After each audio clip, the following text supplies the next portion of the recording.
এই মুহূর্তে শহরে দুটো মিছিলের দিকে আমরা নজর রাখবো। হিন্দুরা নিপীড়িত হচ্ছে, সংখ্যালঘুরা নির্যাতিত হচ্ছে বাংলাদেশে, আর তারই প্রতিবাদে এই মুহূর্তে শহরে দুটি মিছিল।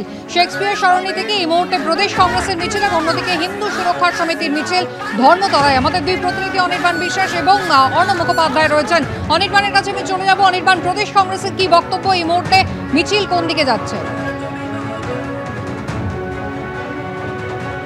দেখো, মিছিল এখনো শুরু হয়নি, আর কিছুক্ষণের মধ্যেই কিন্তু মিছিল শুরু হবে বাংলাদেশ ডেপুটি হাই কমিশনের উদ্দেশ্যে। আমাদের সঙ্গে রয়েছেন প্রদেশ সভাপতি শুভঙ্কর সরকার। তার সঙ্গে কথা বলুন। শুভঙ্কর দা, আজকে কিছুক্ষণ আগেই আপনারা ইন্দিরা গান্ধীর মূর্তিতে আপনারা সেখানে পুষ্পার্ঘ সম্মান জানালেন।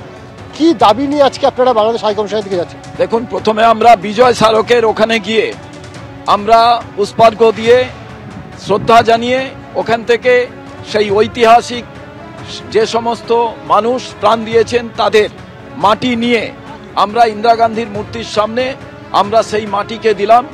আমাদের আজকের একটাই কথা, কংগ্রেস পারে, ইন্দিরা গান্ধী পেরেছিলেন, আজকে বিশ্বগুরুরা পারেন না। ভারতবর্ষের ফরেন পলিসি, ডিপ্লোম্যাটিক যে ডায়লগ, কোথাও না কোথাও সেটা কাজ করেনি।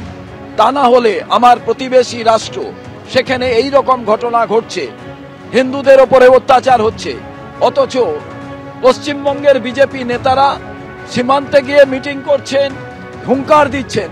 তারা কিন্তু বলতে পারছেন না তাদের হোম মিনিস্টারকে, ফরেন মিনিস্টারকে এবং প্রধানমন্ত্রীকে এবং অজিত ডোভালকে কেন এই ঘটনা ঘটল।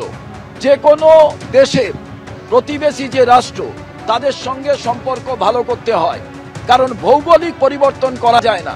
কেউ কারুর সঙ্গে নাও থাকতে পারে, কারুর সঙ্গে সহমত নাও হতে পারে।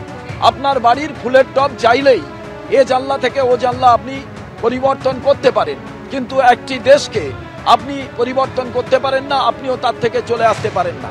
অতএব এখানেই ফরেন পলিসির বিষয়। রাজধর্ম, আপনারা বলছিলেন যে বাংলাদেশ সরকারকে অবিলম্বে রাজধর্ম পালন করতে হবে। আমাদের প্রথম কথা, বাংলাদেশ সরকার তাদের নিজেদের বিষয়, কিন্তু প্রত্যেক দিন যদি সেখানে হিন্দু যে আমাদের সংখ্যালঘু আছে তাদের উপরে অত্যাচার হয়, সেখানকার প্রশাসন যদি না দেখে, সরকার, কেন্দ্রীয় সরকারের কাছে আমাদের আবেদন, আপনারা বিষয়টা কেমন ভাবে দেখছেন? এই রাজ্যের বিজেপি নেতাদের কাছে আমার আবেদন, আপনারা কি শুধু চেল্লাচ্ছেন এই কারণে 2026-এর নির্বাচনকে সামনে রেখে শুধু পোলারাইজেশনের জন্য?